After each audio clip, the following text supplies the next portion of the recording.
Welcome back नाज़रीन, गुफ्तगू सिलसिला यहीं से आगे बढ़ाते हैं। शिजरा साहिबा, नंबर गेम पूरी कर ली गई है क्योंकि इसमें फिर भी end of the day lead तो पीएमएलएन ने करना है। प्राइम मिनिस्टर आपका है तो लीड तो आपने ही करना है। दो कि बिलावल भुट्टो जरदारी साहब जितना भी फ्रंट फुट पर हैं अमेंडमेंट्स को लेकर, लीड तो पीएमएलएन नहीं करना है।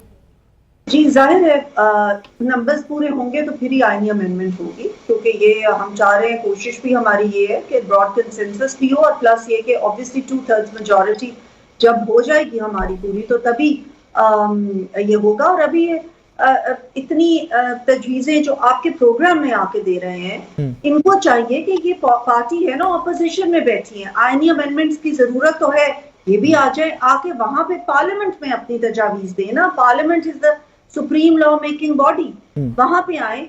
जब ये बाकी चीजों में आ रहे हैं वहां पे बैठते भी हैं, अपना सारा कमिटीज में भी आते हैं, तो ये क्यों नहीं आके अपनी तजावीज देते। आज की मैं बताऊं आपको सिरा साहब, I'm sorry I'm cutting you, मैं आज की सिचुएशन आपको बताता हूं कि जब इस शो के लिए आज सुबह हमने कोऑर्डिनेशन स्टार्ट की ना, तो तहरीके इंसाफ के किसी एमएनए का नंबर ऑन नहीं है, किसी एक बंदे का इनके लीडरान में से फोन ऑन नहीं है। फैसल भाई, ये आप भी कन्वे कर दीजिएगा आगे कि आपके जितने पार्लियामेंटेरियन हैं सबके नंबर्स ऑफ हैं और जहां जहां उनके फिर आगे फर्दर कोऑर्डिनेटर से राब्ता होता है।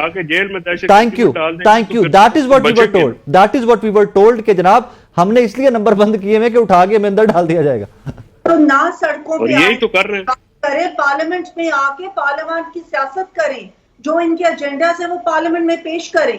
तमाम पार्टीज ने इनको बार-बार कहा है, आप अपना मुसवदा तो पेश कर दें, हुकूमत बाकी बात बाद में होगी, आपके पास अपना मुसवदा तो है नहीं। से बात नहीं करनी, हमने सिर्फ और सिर्फ एस्टैब्लिशमेंट से बात करनी है। ये ना जमहूरी खुद है ना ये ठीक है ना, आप एस्टैब्लिशमेंट के लाए हुए हैं तो आप भी उन्हीं से बात करते हैं ना, तो कोई और बात कर ले तो उसमें एतराज क्यों? हमने तो आज तक कभी नहीं कहा कि हम आप नहीं करते, आप इनकार करते हैं, आप एस्टैब्लिशमेंट को हम बिल्कुल नहीं करेंगे। और अच्छा तो आप एक्सटेंशन वाली बात वापस ले लें। तो फ्लोर ऑफ द हाउस पे प्राइम मिनिस्टर ने कहा, बिलावल भुट्टो साहब ने भी कहा, तमाम लोगों ने कहा कि आए मिलके बैठे, सियासी कुव्वतें आपस में बातचीत करें, जो भी एजेंडाज होते हैं वो वहां पे करने चाहिए। पहले आपका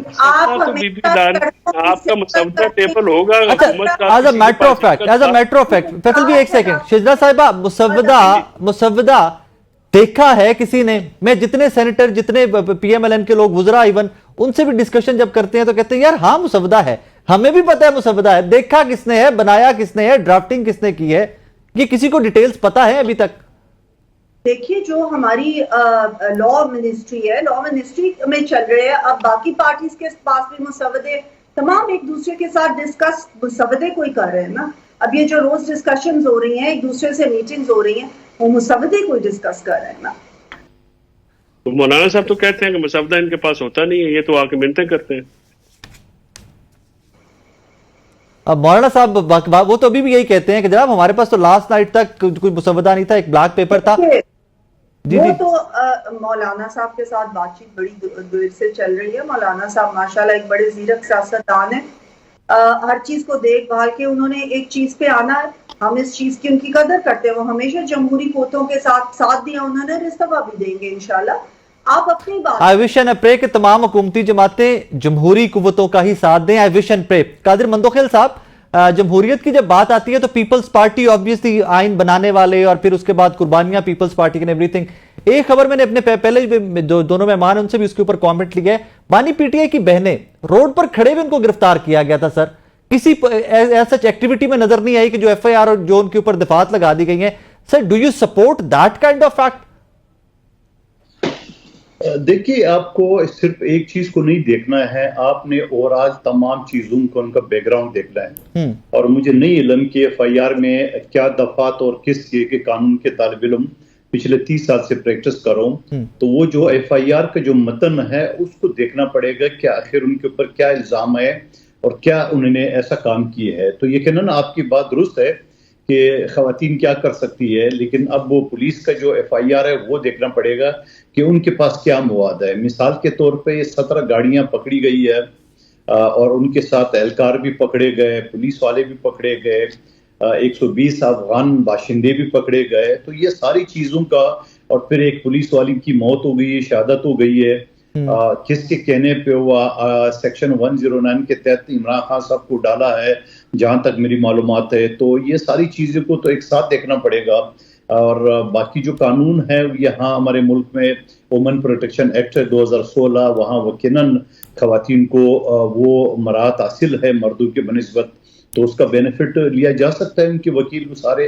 अच्छा सर, वो हमीद साहब वाली जो बात आपने की ना, जो एक पुलिस एहलकार शहीद हुए इस सारे वाकये में, वो मैं कल भी उसको इसी तरह जिस तरह आपने कोट किया है, बैरिस्टर अकील साहब ने हमारे शो में कोट किया, तो उस पर थोड़ी सी एक साथ उस बच्चे की स्टेटमेंट भी चल रही है, हमीद साहब के बेटे की भी, दो कि वो रिकॉर्ड एक ऑड से एंगल से या किसी हिडन कैम्प से हुई है कि वो उनके वालिद को कोई जख्मी नहीं किया गया था, वो टीयर गैस की वजह से उनका बीपी शूट कर गया, तो उस वजह से उनकी डेथ हुई, और ये उनके बेटे की स्टेटमेंट है। ऑब्वियसली गवर्नमेंट को उसको वेट करना चाहिए, गवर्नमेंट को उसकी फर्दर डिटेल्स आगे लेके आनी चाहिए।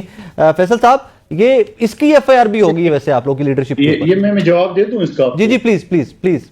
देखिए, एक तो बात ये कि अब इस बेटे का देखना पड़ेगा कि बेटे को किसी पीटीआई वाले ने अप्रोच किया नहीं किया है। Fair enough. बेटा अपने घर में बैठा हुआ है, बाप मैदान जंग में है और उसके बाद अस्पताल ले गया, तो ये सारी शवाहिद तो मौजूद होंगे। जिस तरह हुकूमत कह रही है कि उनको अगवा करके तशद्दुद किया है, और एक बीपी शूट करने से तो मैं नहीं समझता हूँ कि इतना सीरियस मामला हो सकता है। जहां हुकूमत ये दावा कर रही है कि उनको अगवा करके तशद्दुद का निशाना बनाए, तो यकीनन उसका मेडिकल मौजूद होगा। एक बेटे का स्टेटमेंट से आप पूरा केस का रुख तो नहीं मोड़ सकते हैं। सर मैं नहीं मोड़ रहा, मैं सिर्फ सिचुएशन जो है मैं वो नाजरीन के सामने रख रहा हूँ। मैं कौन होता हूँ सिचुएशन मोड़ने वाला? उसका नाजरीन के सामने रख रहा हूँ।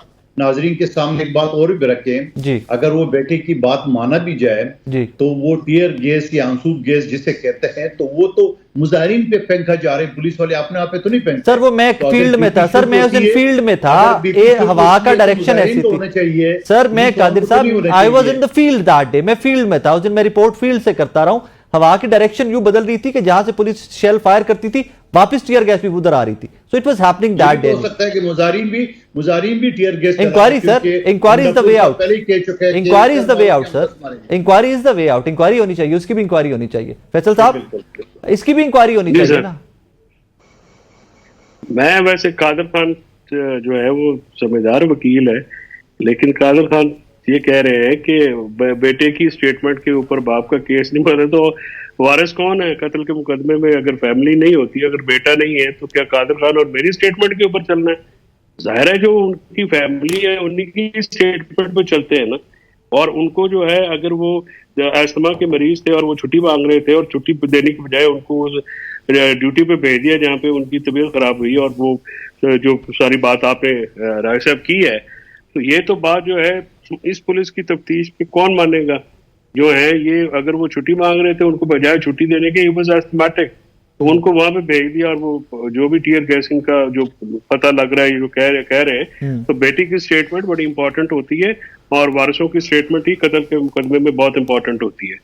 बाकी दूसरी बात आप क्या फरमा रहे थे sir? Inquiry sir, inquiry independent inquiry होगी वारिस के ऊपर। एक मिनट सर, एक मिनट कादर भाई, एक मिनट। आप तो खुद डसे हुए हैं सर फॉर्म 47 के, आपकी तो सीट आप